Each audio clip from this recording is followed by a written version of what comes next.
Hello மக்களே, welcome to my channel. இன்னைக்கு இந்த வீடியோவில் பாப்பாவுக்கு என்ன லஞ்ச் ப்ரிப்பேர் பண்ண அப்படிங்கிறத பார்க்கலாம் வாங்க. பாப்பாவுக்கு வந்து இன்னைக்கு லஞ்சுக்கு வந்து ஃப்ரைட் ரைஸ் பண்ணிடலான்னு சொல்லிட்டு எக்கும் கொஞ்சமாக மீன் மேக்கரும் போட்டு ஃப்ரைட் ரைஸ் பண்ணிடலாம். அதுக்கப்புறம் மீன் மேக்கர் 65 பண்ணிடலாம் அப்படின்னு சொல்லி தான் எல்லாமே ரெடி பண்ணி வச்சுட்டேன். கொஞ்சமாக சுடு தண்ணியில் உப்பு ஆட் பண்ணி மீன் மேக்கர் அதில் ஊற வச்சுட்டேன்னா ஒரு 10 நிமிஷம் ஊற வச்சுட்டேன்னா அந்த அளவுக்கு வந்துடும். அதுக்கப்புறம் வந்து கொஞ்சமாக சில்லி பவுடர், மஞ்சத்தூள், கொஞ்சமாக இஞ்சி பூண்டு பேஸ்ட் போட்டு நல்லாவே மேரினேட் பண்ணி எடுத்து வச்சுட்டேன். இது வந்து ஒரு 5 நிமிஷம் வச்சா போதும். அதுக்கப்புறம் ஃப்ரை பண்ணிங்கன்னா மசாலாலாம் உதிராமல் சூப்பராகவே வந்துடும். பேனில் கொஞ்சமாக ஆயில் சேர்த்துட்டு இதையுமே ஆட் பண்ணிங்க அப்படின்னா நல்லாவே சோயா சில்லி, அதாவது சிக்கன் மாதிரியே இருக்கும் சாப்பிட்றதுக்கு. குழந்தைங்களும் சாப்பிடுவாங்க. இந்த மாதிரி ஃப்ரை பண்ணி நான் என்னைக்காவது தான் கொடுப்பேன், அடிக்கடி கொடுக்க மாட்டேன். இது ஹெல்த்தி இல்லை, சரி என்னைக்காவது ஆசைப்படுறாளே அப்படிங்கிறதுக்காக அவளுக்காக பண்ணுறேன். இதை வந்து பிளேட்டில் மாற்றி வச்சுட்டு நம்ம ஃப்ரைட் ரைஸ்க்கு வந்து சாதம் வச்சுருந்தோம் இல்லையா, பாஸ்மதி ரைஸ், அதையுமே வடிச்சிட்டேன்.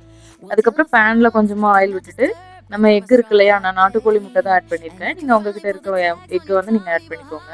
நல்லா கிண்டி விட்டுட்டு அதுக்கப்புறம் வந்து தேங்காய் எண்ணெய் தான் ஆட் பண்ணணும். தேங்காய் எண்ணெய் ஆட் பண்ணிங்கன்னா ரொம்பவுமே ஹெல்த்தி குழந்தைங்களுக்கு, அதனால தேங்காய் எண்ணெய் ஆட் பண்ணிக்கோங்க. அதுக்கப்புறம் வந்து கேரட் வந்து கொஞ்சம் நீள நீளமாக கட் பண்ணி போட்டேன். வேற எந்த காய்கறி போட்டாலும் எங்கள் பாப்பா சாப்பிட மாட்டான்.